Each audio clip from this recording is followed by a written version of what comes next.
it's time for the best coverage of the top stories in sports. The Sports Wrap with Jason Page starts now. Thank you very much. Good to have you with us on this Friday edition of the show. Always busy on Fridays. Tino Pattigno will be here because it's a NASCAR Friday, previewing the big race in Daytona, final regular season race for the NASCAR Cup Series. 2 spots left for the playoffs. What does it look like when it comes to those 2 positions? Is it just play it safe for the guys in those spots and you'll find your way into the playoffs? Or could somebody from the back of the pack win the race and push one of those guys out of the playoffs? A whole bunch to be decided. Robert Littal will be here from Black Sports Online. Talk to him about a number of issues from around the sports world this week. But we start things in the NFL. Sam Yarnell is here. We are ready for the weekend, Sam. And the final weekend of preseason NFL football, Sam Yarnell. And a revelation from Jerry Jones that certainly opened up some eyebrows, or raised some eyebrows? Opened eyes and raised eyebrows. How's that? Within the last 24 hours. While on Michael Irvin's YouTube channel on Thursday, I didn't even know Michael Irvin had a YouTube channel. I guess I should have. The Cowboys owner and GM said the agreement he believed he made with Micah Parsons, quote, would have made him the highest paid guaranteed player other than a quarterback in the NFL. And judging by the fact that Micah Parsons hasn't come out and denied this, and I haven't heard anybody from Parsons camp deny this, tells me it's probably true. Now, if it is true, I don't know why Jerry would say it if it wasn't true, because amongst the things you hear from Jerry Jones, it's not like you hear a ton of lies. You might hear a lot of bluster, and you might hear things that kind of make you raise your eyebrows, but you don't really look at him and say he's just a bold-faced liar. Assuming it's true, Sam, does this give the Cowboys a bit more cover when it comes to these negotiations? Maybe. I don't know, man. This is like it's gotten to that point, Jason. The story has officially gotten to that point, which few stories do, especially on this show. But it has gotten to the point where I'm like officially like, I don't care. I don't care who has the edge. I don't care. At this point, I don't care whether or not it gets done. I'm tired of wasting so much of my excitement for football season starting on, if we're going to be realistic about it, maybe the best player on the worst unit of a third place team. So, yeah, sure, someone's got the advantage. I don't care. The contract's not going to get signed for another 2 weeks, and we're going to waste so many more hours when we could be learning about the cool parts of all these different rosters about the NFL, talking about this one stupid player. But it's a huge player on one of the most popular teams in the NFL. And you've said yourself, you think people are underselling the Cowboys. You're one of the people that's higher on them. So I mean, look, we can put a ban on this topic until he signs. If you feel so strongly about it, Sam Yarnell, we could put a ban on all things Micah Parsons related until he signs. But at the same time, it's a huge story when you're talking about a guy that could be the highest paid non-quarterback in the league.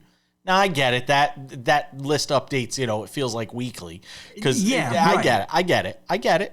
But you are talking about a key cog, in the wheel here when we talk about the Cowboys and where this team is supposed to go. That's all. It's fine. You're right. It's okay. And I will understand say, your to angst, our credit, I feel like you and I, Jason, have done a bang-up job of giving this a decently calm amount of time, whereas if you turn on just about any other football show now, you're getting 75% of all of their content about Micah Parsons. Oh, by the way, Trey Hendrickson's still out there unsigned. Terry McLaurin's still out there unsigned. And I could make pretty convincing arguments that both of those guys are more important to more competitive teams. Yeah. We give it about 14, maybe 13% of the show, if that. All right, move away from that for a moment. We find out that Shedeur Sanders is going to play in the final.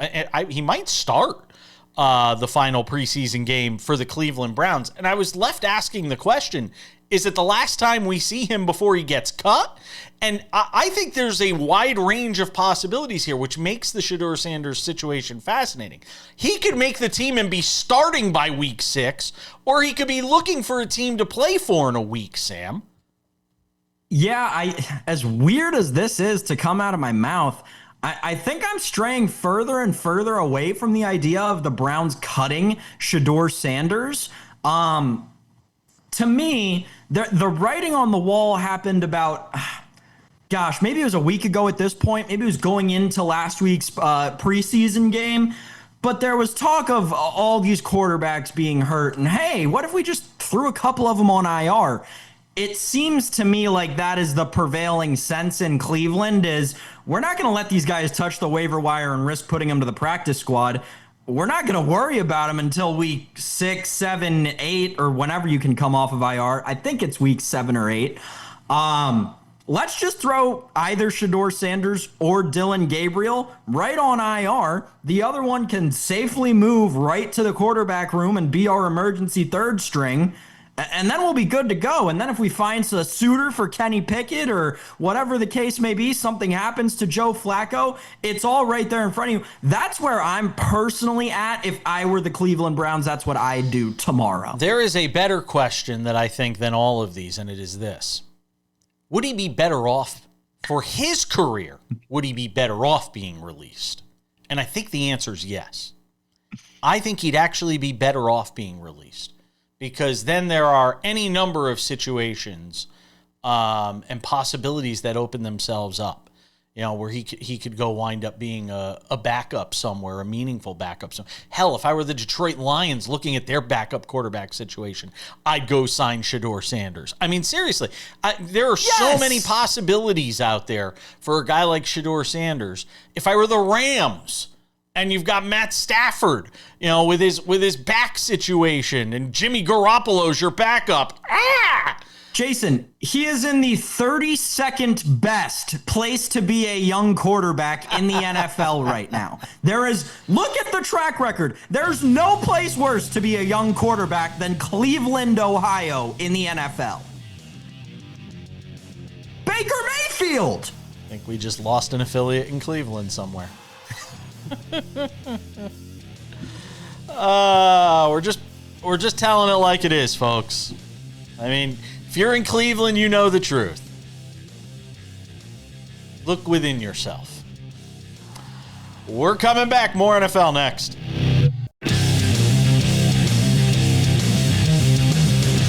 All right, our trip around the NFL's various divisions continue. Over the last several days, we have entertained you with, if not, then who? We've gone through each division and tried to give you a sense of who we think the team to beat in the division is, if not the favorite in that division. I think that makes sense. We have gone through all of the AFC, and on yesterday's show, we went through the NFC East. Today, we will go through the NFC North. So, Sam Yarnell, on this Friday edition of SportsWrap, with the Detroit Lions being the favorite to win the NFC North at plus 160.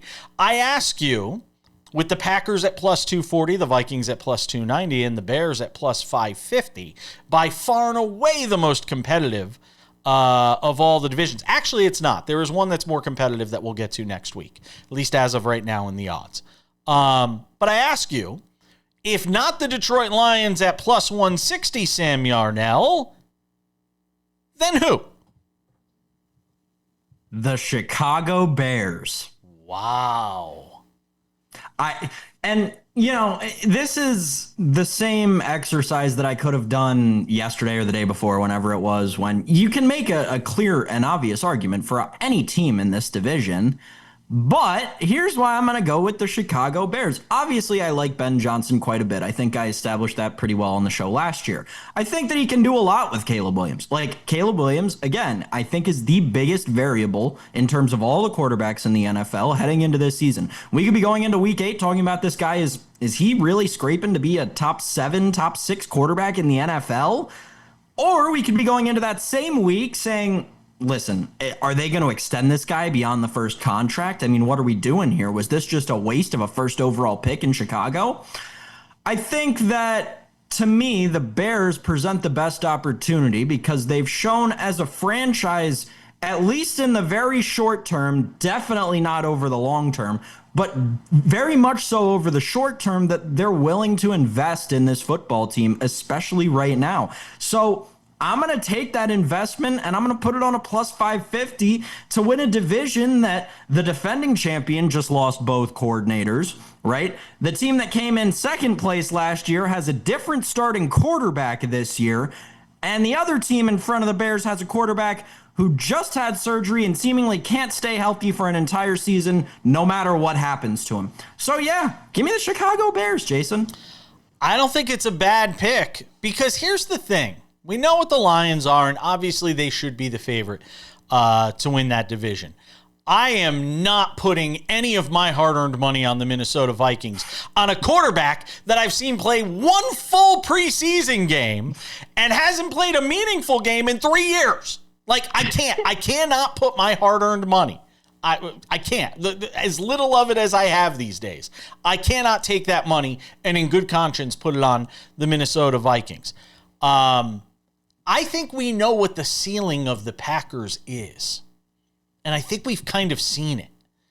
I feel like and look, it's not to say, on a different team with a different roster or different whatever, that Jordan Love maybe couldn't win more somewhere else or something like that. This iteration of Jordan Love with this iteration of Matt LaFleur and the Green Bay Packers, rather. This version of that team, I feel like this is it. Like, I think we've already seen sort of where that team maxes out. That's my take on it, which does take you to the Bears, which I think of all the teams outside of the Lions, who we obviously all agree is the favorite to win this. And if I only had one team to put money on, am I putting it on them? Maybe. But if I have to pick a team of if not, then who, which is this exercise, I think it's the Chicago Bears. I think I'm with you on this. And I'm higher on Caleb Williams than you are. You think there's, this possibility that he's, this awful quarterback, or we could be talking about him being, this dynamo under Ben Johnson. I think it is far more likely to be the latter than it is the former. Given the tools he has to work with, given that offensive line, given this head coach, no matter how hard he may drive these players into the ground, it sounds like, from people that we've talked to that have sort of watched Ben Johnson's bedside manner, if you will. But I'm of the mindset that this is, if not the Lions, I would take the Bears right now. And I don't know what their win total is. I'm kind of curious to see now that we're on it. I'm going to look at their win total here real fast. But I'm with you on Chicago, Sam. I'm buying in.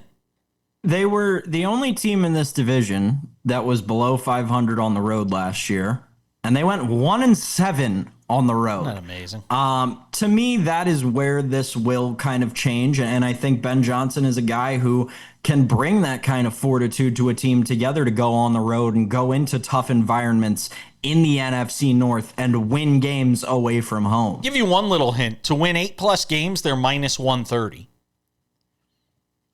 Which is an interesting, I think, tell.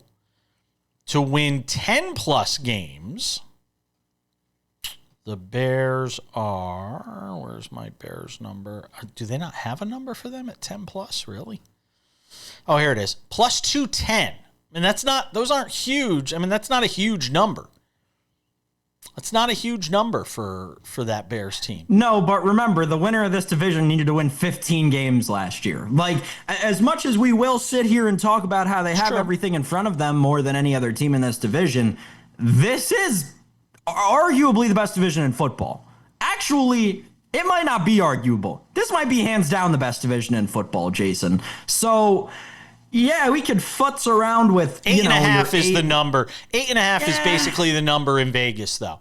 8.5 is over 8.5 is plus 125. Under 8.5 is minus 150. I'd rather just bet them to win the division. I honestly would. I wouldn't mess around with win totals with this team because you're based on what you're telling me. We're clearly not getting the right value on the right numbers. Yeah, right. I agree and the with you. value is there essentially for them to win. We'll be generous with it, between 13 and 15 games. Yeah, give me that at plus 550 any day of the week. Yeah, I think you're right. I think the only value is in them at plus 550, because even if you start going into the win total numbers for them, you got to go way up the ladder in order to get a number that is, something worth going after. So I think you're right. So we're both on board with the Bears for our if not then who in the NFC North, but both in agreement that Detroit's probably winning this division, right? Yeah, I think so. All right, fair enough. All right, Robert Littal is going to join us. Sam will be back for odds and ends. We're coming back.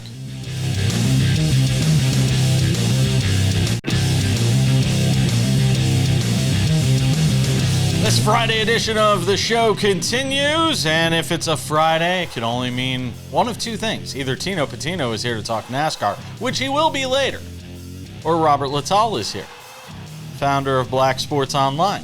Hangs out with us every Friday on the show to discuss some of the top stories of the week. I got a lot to run through with you in our two segments today. Let me start with this Shedeur Sanders stuff with the comments made by, and we were just talking about at the top of the show, whether or not Sanders will be on this roster. I mean, it's kind of crazy to even say that after what we saw from him in his one preseason performance, but he didn't play in the second game. And I totally understand that. And he's going to get to play in this and that's what I'm focused on doing. Third preseason of course, game, but then we don't really know it's something that I'll get used to. What the future holds for Shedeur Sanders as it relates to the roster, and is the team going to carry three quarterbacks? Going to carry two? Is he the third? Is it? They've got so many choices there in Cleveland. First, I want to get your thoughts on what Dillon Gabriel said, and then tried to sort of walk back by saying, well, I was talking about the media when I said there's entertainers and then there's athletes. And Shedeur Sanders kind of took the high road because they asked him, hey, do you believe him? And he kind of spun away from it. He hit the O button and he spun away from it. So what did you make of the whole thing with both what Gabriel said, how he walked it back, and how Sanders handled it? Well, I watched it live, so I got an advantage that maybe some people didn't get when you saw everybody start seeing the clips on social media. So when I saw it live, I knew exactly what he was trying to say, and then I also knew how it came about. Because even if you were saying that the media is entertainers, that is also just saying that they are buying into the entertainment, which of course is Shedeur Sanders. So was it a backwards type of slap at Shedeur? Was it saying it's not Shedeur's fault, but it's the media's fault? Whatever it is, it came off a little tone deaf. Mm-hmm. I think Shedeur wanted to say more, but kind of held himself, back. That's why you never draft two rookies. They're not going to be friends. If you draft a third and a fifth round pick, or you draft a first and a third round pick, they're not going to be friends because, like you said, there's only so many positions on the team. And quarterback is not something you can have seven guys on, like wide receiver. So I think he took it a certain way, and I think maybe Dillon was trying to send a message a certain way. Yeah, I would tend to agree with that. Do you think this is Sanders' last game in Cleveland, or are they going to keep him on the roster some way, somehow? Well, I say this. I mean, if we're just going off merit, like actual just merit, and as a college professor used to tell me, they said, Rob, when you're looking at a situation, if you want to do it fairly and unbiasedly, don't think of the names, just look at the situation. And if we looked at the situation, we didn't know who was the third round pick and we didn't know who was the fifth round pick, and we just took those two individuals, 99% of the people would say Sanders should make the team over Gabriel, I would think, if we didn't know the names. But it's not a merit-based society. So a lot depends on if Cleveland wants to deal with what's going to happen if Sanders is on the roster. Because if he is on the roster, the fans are going to want him to play. Yeah. And at some point, he probably will. I mean, that's the reality if he is on the roster. It's just crazy that the margins are so thin with this that he could literally either be not on the roster and searching for an NFL team, which I don't think he'll have to search too long. Somebody will take a shot on him, or you'll be talking about a situation where he could be starting by week 6. Like, there's literally that big of a gap in the possibilities. It's fascinating. Jaylen Brown's dad. I will tell you a funny story, and I don't mean funny haha, but funny crazy. Wednesday night, I did something I rarely do here in Las Vegas. I watched the local news. I never watch the local news here in Las Vegas. I just don't. It's hard for me with a national brain and doing a national show. It's always hard for me to think locally. But I just happened to watch after I was watching a Gordon Ramsay cooking show, and after it was over, the local news came on. The Fox local newscast came on, and their sister station airs our show here in Vegas too. So anyway, I'm watching, and there's a story that comes on in the A block about a guy getting stabbed, a football coach or something getting stabbed at some car dispute. No names mentioned. Okay, it passes. Yesterday afternoon, I see the alert that Jaylen Brown's dad, a former boxer, was arrested, and he was the person who conducted the stabbing. And I'm just like, this is nuts. But apparently Jaylen Brown doesn't have much of a relationship with his dad. Yeah, it's you see this a lot in sports. The dad kind of just pops up once the kid becomes a elite athlete.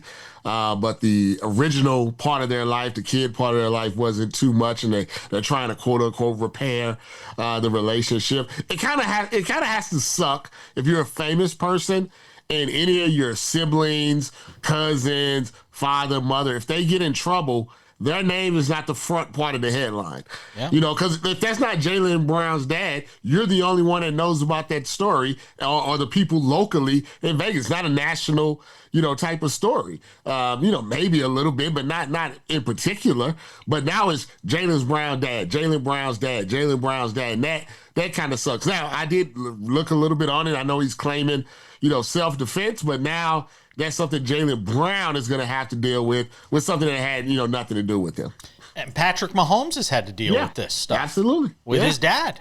But he's a little closer to his dad, isn't he? Yeah, his dad been there the whole time. He goes to the games and stuff. It's a tough thing for me as a journalist, because in my mind, I'm like, the story, of course, is Patrick Mahomes, and his father, or it's Andy Reid and his son, But it's like, they have nothing to do with the actions of grown, men, but that's how it has to be reported. Yeah, Michael Jordan and his son. See, is Michael Jordan's son dating Scottie Pippen's daughter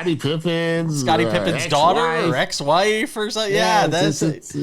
So, you pray that your kids don't put you in the news. Let's just put it like that. Yeah, I've never put my parents in the news for a bad reason. Not for a bad reason. Robert Littal is hanging out with us. He's the founder of Black Sports Online. I want to know what he thinks about Paige Beckers going off in a huge way this week for 44 points and a loss. After the game, you would have thought she won the way they were celebrating her. But she lost to the LA Sparks with the Dallas Wings. And I want to also ask him about this crush that she has on a Hollywood celeb. We'll get to it next.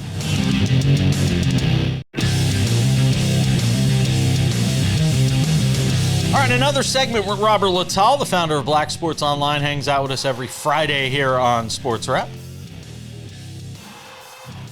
Boy, oh boy, did Paige Beckers have the week. She went off for 44 on Wednesday night in a loss. Thank you, Kelsey Plum, for just ruining it for all of us. Kelsey Plum hits the game winner late and ruins what was an otherwise flawless night for Paige Beckers. 44 points, a WNBA rookie record, tying Cynthia Cooper, by the way, which should be mentioned, who also did that a long time ago. 17 of 21 shooting from the field. She is the master of the mid-range. She shot it well from three in this game as well. I said this weeks ago I don't know if I said it to you, but I think we might have talked about it. I think she's going to wind up being better than Caitlin Clark. I definitely think she's going to be a more prolific scorer. And a lot of people are like, well, how is she in the other aspects of the game? She's got size to her.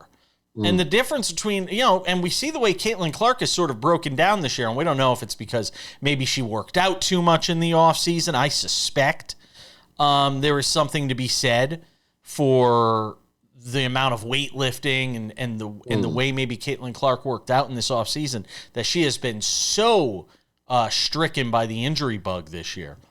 I think she could wind up being better than Caitlin Clark, and I'm not saying that because of what she did the other night. I said it weeks ago, just watching her play. And she talked about the fact that teams don't know how to defend the mid-range because nobody uses the mid-range.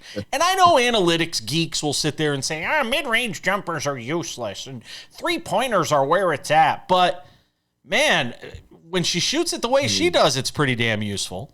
The first thing I thought about while I was watching in real time, I was like, is this a Michael Jordan, North Carolina type of thing? Is this is the only person that could stop Paige Beckers was UConn and the coach down there. Is this, did we not know what she could really be fully unlocked until she got to the pros? And, we both watched Paige going all the way probably back to high school. The only thing that slowed her down was her health. Somebody said to me, Rob, think about it. She had a serious knee injury, missed a couple of years. Yeah. And, even last year, she was still kind of coming back from that. So this may be the first time that she's fully healthy since, her freshman year. And the chains have been unlocked. And that's what you're seeing is what we all thought Paige was going to be when we saw her as a freshman. I think, like you said, it's a different skill set than Caitlin Clark. I think it's all great that she's great. You want every number one pick that comes into a growing league to be better than the previous number one pick, because that's how the league grows. Yeah. So the more Paige, the more Caitlin, the more Angel, the more Centron, the more of these picks that becomes household names that go viral. That's only better for the WNBA. Now, if I can just get people to stop acting ignorant about it, we'll be on a better track. I am glad you mentioned Angel Reese, because I have been critical of the fact that she can't hit a shot within 5 feet. Since she has come back from injury, her first couple of games back, she has been very good for Chicago. So, and they could have easily just sat her for the rest of the year. I mean, there's not, that team's not going anywhere. But hats off to Angel Reese, because I have to call it like I see it. And when she shoots it terribly, if I'm going to call her out, we also have to be fair to her. Her first couple of games back, she has been very good. I got to ask you this question. I don't know if people saw this, but apparently Paige Beckers has a huge crush on Shamar Moore. Well, I don't. What was he? The FBI? What was that show he was on? Was he on FBI? He's one of Criminal Minds. He was on Criminal. He was on Criminal SWAT. Minds. SWAT. Yeah, but he was also on Criminal Minds at one point. I think. If you're old enough as me and have grandmothers, he got his Young and the Restless. The Young and the Restless. Yes, I remember him on the Young and the Restless. Yeah, Young and the Restless. Yeah, absolutely. But apparently she has a huge crush on him. And she got to meet him after her 44-point performance. She saw him in the crowd when she was warming up, and she was going nuts. I have to ask you, Robert Littal, is there anybody that you ever wanted to meet or met that you were that starstruck by? That you were just like, oh my goodness, when you met this person? Rihanna. Really? Yeah. I was at I vividly remember I was at one of the Kevin Durant Warriors and LeBron game, and she's a big LeBron fan, and I was in the bottom where they walk out in the tunnel, and she was like, and LeBron had lost, and she was like, the king is still the king, and just out of instinct I was like, that's right, girl, and she gave me a high five, and she said, you're cute. Oh my God. And that was the most of the interaction. But I turned around and there was other reporters and stuff like that, and I was just like, how you like me now? What do you got to say now? I love it. I absolutely love it. I absolutely love it. For me, I have to say, they were both wrestlers. Really? Okay. Macho Man Randy Savage. Mm-hmm. I got to actually interview him. And Rowdy Roddy Piper. I got to do a one-on-one with in studio in Hartford when I was with ESPN Radio in Hartford. You know, another cool moment for me, I went to Avengers Endgame and like the premiere, and we were walking to the after party, like down Hollywood Boulevard and everything, and I happened to be walking with Samuel Jackson. Wow. And, you know, I just said, hey, Mr. Jackson, my name's Robert, you know, so I know who you are, MNF'er. I guess back then he was on Twitter a lot. He's like, I seen your stories, MNF'er. MNF'er. That is great. You got called MNF'er by Samuel L. Jackson. Your life is complete. Oh my God, Samuel L. Jackson knows. I told my mom that day. We got to go. Robert, I always appreciate it, my friend. Okay.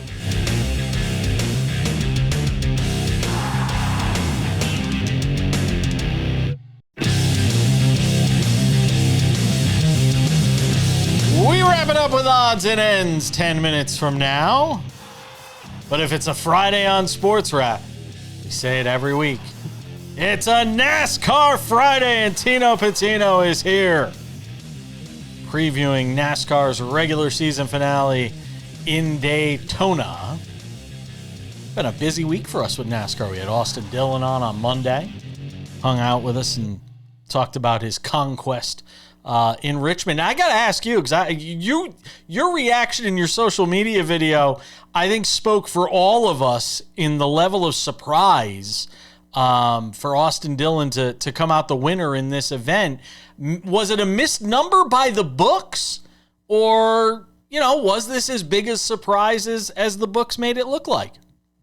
A bit of both, right? I mean, to see Austin Dillon replicate what he did in this race last year, except for the chaos at the end, not only is that big, but it's redemption, and it's surprising because we did not, the NASCAR community, the sports books, the fans, no one really expected that to happen because of how RCR's performance has been this season. It hasn't been to the level it was at with Richmond, but you had tire fall off, and in Austin Dillon's post-race interview after he won that race in a dominating fashion, he says, with tire fall off, I could put myself with some of the best in the sport right now. And I really respected that because of what happened last year. Obviously, you know, he wrecked out some guys, wasn't able to get his ticket to the playoff then. To do it the right way this year and to really showcase why he was able to do it there at the end with conserving his stuff and managing his tires, in which we haven't seen many races like that this year. Tip of the cap to Austin Dillon. Yeah, it really is. I mean, the mindset or the mental stick-to-itiveness to be able to, as you said, replicate what he did last year in a race where nobody gave him a shot to win is pretty remarkable, and he plays his way in, wins his way into the playoffs. All right, so before we get to the race in Daytona, is it as simple when you look at, 14 drivers in, 2 spots remaining, Tyler Reddick in 15th, 89 points ahead of the cut line, Alex Bowman is 60 ahead. Is it as simple as Tyler Reddick and Alex Bowman just stay out of trouble, finish the race, Buescher, nobody below that 16 line wins, and you're in? Am I looking at this right? Well, it's on paper, that's correct. Okay. But you have to imagine someone's winning outside of that cut line. So if you are Alex Bowman right now, 16th plus 60, I am very stressed out for this weekend's race. And I'll go as a step further to say, if I'm Tyler Reddick, only plus, what would that be, 29 to Alex Bowman? That is still scary, because if Tyler Reddick gets into trouble early, which anyone can at Daytona, then Alex Bowman is in the driver's seat, pun intended, because then we see an outside winner like last year, Harrison Burton, 100-1, 33rd in this regular season standings, locked into the playoffs because of his win at Daytona in the final race before the playoffs. Because of that was very surprising to see, because that bumps people down, and you have to imagine something like that can happen again. And I'm on edge if I'm either two of those drivers. So then I do ask, if Reddick or Bowman wrecks and can't finish the race, it does open it up for somebody like Buescher or Preece, right? Theoretically, yes. but I don't think they'll have enough points to get that gap and close that gap. So you're saying theoretically Reddick or Bowman could wreck and still make the playoffs? Yes. Okay. That's if we don't have a new winner. Okay. Yeah. If you're talking about a new winner, you know, obviously, looking outside the first 14 here, what stands out to you? RFK, Chris Buescher, Ryan Preece, Brad Keselowski. Not only are they fast consistently now, recently this season when it mattered most, and those playoff spots keep ticking down. Not only that, but when we go to super speedways, they can work the best together as a team. I put them right up there against Team Penske, and those three drivers, and Ryan Blaney, Joey Logano, Austin Cindric, have the most laps run inside the top 5 on drafting tracks. The difference between RFK and Penske as of now, Penske really has had trouble finishing these races. They'll dominate stage 1, stage 2, maybe lead all the laps. But when the big wreck happens, I want the guys that'll be there at the end when it matters most. Chris Buescher, Ryan Preece, those are the type of guys that I've seen do that before. But they've also been the guys that have been involved in wrecks. I mentioned Ryan Preece. He's had some scary ones at Daytona. Oh, the one at Daytona, races. yeah. Exactly. So it'll be interesting to see from that standpoint. How does this racetrack run this time of year versus Daytona 500? How much differently does it run? I think we're going to see a lot more urgency early on, especially when it comes to teams that have drivers that aren't locked into the playoffs. Joe Gibbs Racing, 3 of them are locked in. Ty Gibbs, the only one that isn't. We're going to see a lot of teamwork between them to try to get him up towards the front. And Austin Dillon on the show on Monday just said, he's like, it's all about the number 8. He says, that's it. We're just trying to figure out a way to get the number 8 in. 100%. And this is the race to do it. Kyle Busch in this race last year finished in second. If you want a driver of underdog status or back-to-back RCR wins, I wouldn't be too surprised. He's 15-1 to get it done right now at Daytona under the lights, and he was so close to doing so last year. That's a driver I have my eye on, and I think a bunch of other guys too. You can pick anyone really from a hat. Ricky Stenhouse Jr. is also really fast at super speedways. Kyle Busch at 14-1 on FanDuel, I'll note.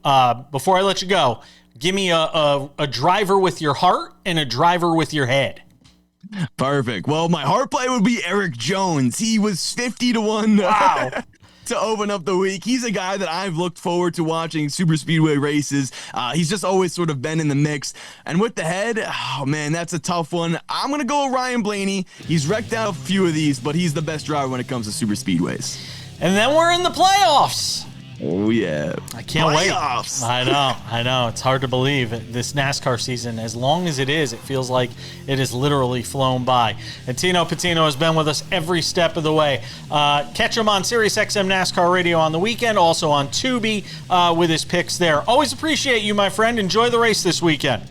Thank you. We're coming back.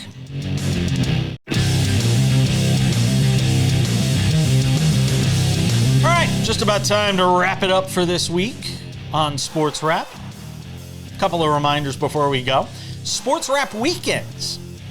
It is a 30-minute wrap-up show of all the best of what we discussed this week on the show. It's available on many of these same affiliates. If not, check your local listings for time and schedule. It could be on a sister station. I think we should start putting up the podcast of the weekend show. I don't typically put up the weekend show as a podcast. We only put up the Monday through Friday show, but maybe we'll start putting that up as well. Speaking of the podcast, the Sports Wrap with Jason Page podcast is available. Audio-only version of this show.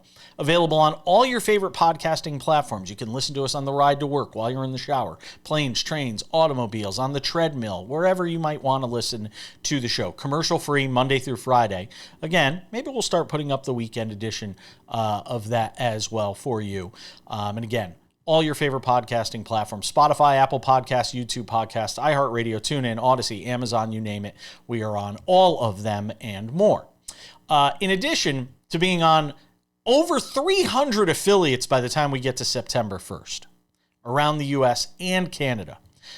You can watch this show a couple of other ways. Through our Spotify channel, Sports Wrap with Jason Page, or our YouTube channel, the Sports Wrap with Jason Page YouTube channel. And in addition to the show being available on that YouTube channel, you get Sports Wrap Shorts, clips from the show, sometimes clips not from the show. Sometimes conversations run long. We need a place to put them.